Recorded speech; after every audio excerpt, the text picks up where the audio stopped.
ഒരു നല്ല ക്ലാസ് കേട്ട് കഴിഞ്ഞാൽ നമ്മൾ ഒരുപാട് നല്ല തീരുമാനങ്ങൾ എടുക്കും.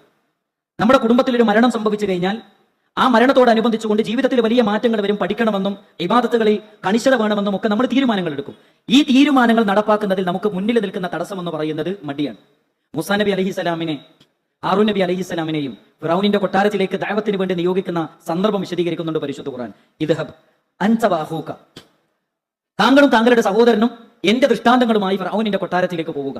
അവിടെ പ്രയോഗിക്കുന്ന രണ്ടാമത്തെ ഒരു വാചകം വലത്തിനിയ ഫീ ദിക്രി, എന്നെ ഓർക്കുന്നതിൽ നിങ്ങൾ അമാന്തം കാണിക്കരുത് എന്ന് പരിശുദ്ധമായ ഖുർആൻ അല്ലാഹു സുബ്ഹാനഹു വ തആല മഹാനായ മൂസാ നബി അലൈഹിസ്സലാമിന് കൊടുക്കുന്ന ഉപദേശമാണ്. ഈ ഉപദേശത്തെ വിശദീകരിക്കുന്ന മുഫസ്സിരിങ്ങൾ പറയുന്നത് എന്നെ ഓർക്കുന്നതിൽ നിങ്ങൾ മടി കാണിക്കരുത്, അമാന്തം കാണിക്കരുത് എന്നാണ്. അപ്പൊ നന്മകൾ പഠിക്കുന്നതിൽ നിന്ന്, നന്മകൾ അറിയുന്നതിൽ നിന്ന് നമുക്ക് തടസ്സമായി നിൽക്കുന്നത് മടിയാണ്. ആ മടി മാറ്റി വെച്ചുകൊണ്ട് എന്താണ് മതമെന്നും ഒരു വ്യക്തിയുടെ ജീവിതത്തിൽ, ഒരു കുടുംബ ജീവിതത്തിൽ, സാമൂഹ്യ ജീവിതത്തിൽ നമ്മൾ പകർത്തേണ്ട മതപരമായ പാഠങ്ങൾ എന്തൊക്കെയാണ് എന്നും